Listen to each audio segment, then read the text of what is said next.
Today I'm going to teach you three very important aspects to consider if you have a governmental 457B plan.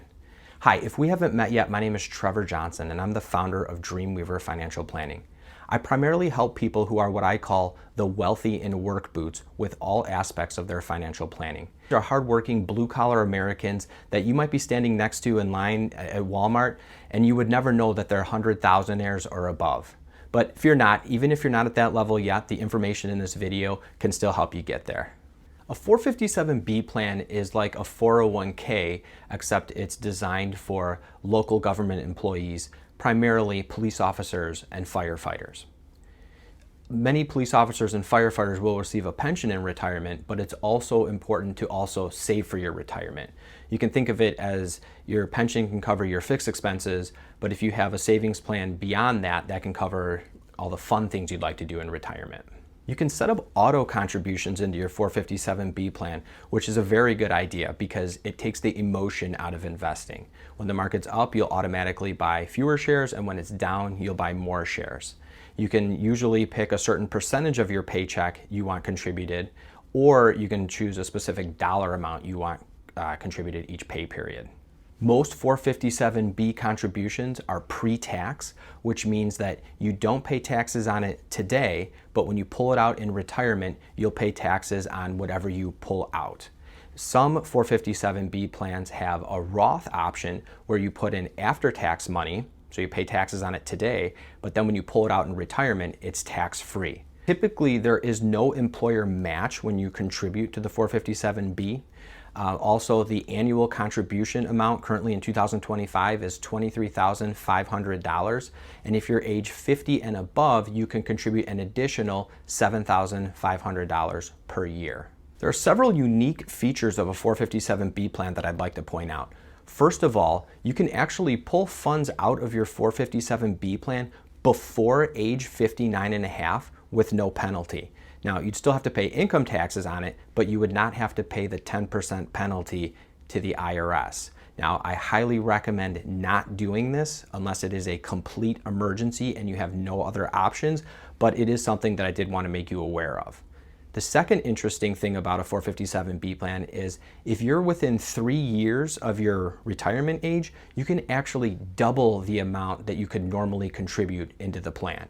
Now, there's more rules to this, but I just wanted to point it out just to make you aware of it. So there's three important aspects that I wanted to point out that I think everyone with a 457B plan should consider. The first is the level of risk that you're taking with your investment options. Most people with the 457B are vesting into pension plans. So if you are going to have a healthy pension in your retirement and you're confident that your pension is going to cover all of your fixed expenses, then you can typically afford to take a little bit more risk with your investment options. Now, it still has to be a level of risk that you're comfortable with. You still need to be able to sleep well at night. But if you can bump up the risk level just a little bit and you can make maybe 1 or 2% more per year, that will add up to a significant amount through compounding over 10, 20, 30 years. So that is one thing that you should definitely consider is what level of risk that you're currently taking. Second thing you should consider with your 457B plan is how much you're paying in fees. Now, each mutual fund within your 457B plan will have what's called an expense ratio, and it will probably be shown on your statement. So if the expense ratios for the investment selections that you've picked are high, meaning if they're over 1% or even over 0.5%, you should try to set up a portfolio using the lower expense ratio options within your plan. The third thing that you should think about is whether or not you should be doing a Roth IRA before you even contribute to your 457B plan.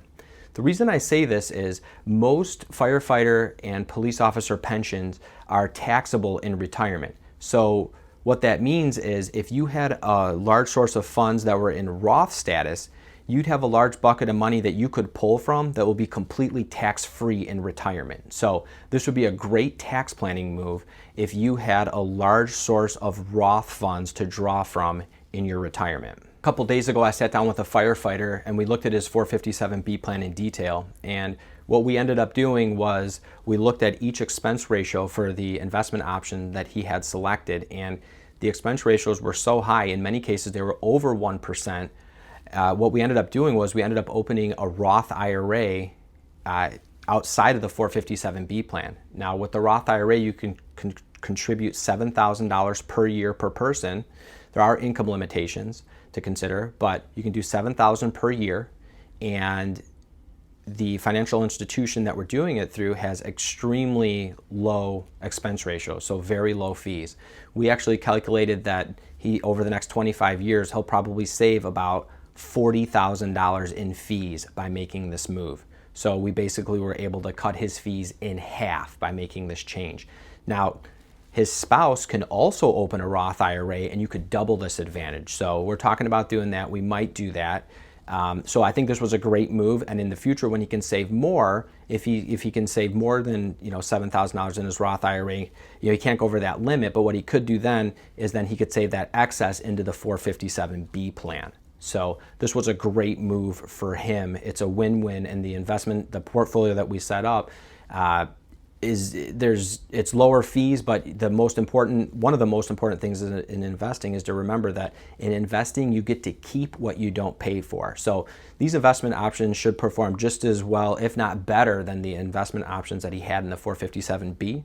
And as his situation gets better and better over time and he can save more, he can still save into the 457B plan. That's one of the nice features about it, is you can also do a Roth IRA outside of it, and it doesn't impact the amount that you can do into the 457B plan. If you'd like me to look at your financial situation to see if any improvements can be made, or if you need help opening a Roth IRA or someone to manage the Roth IRA investments for you, please reach out using the link below. Thanks for watching, and please subscribe to the channel for more finance tips.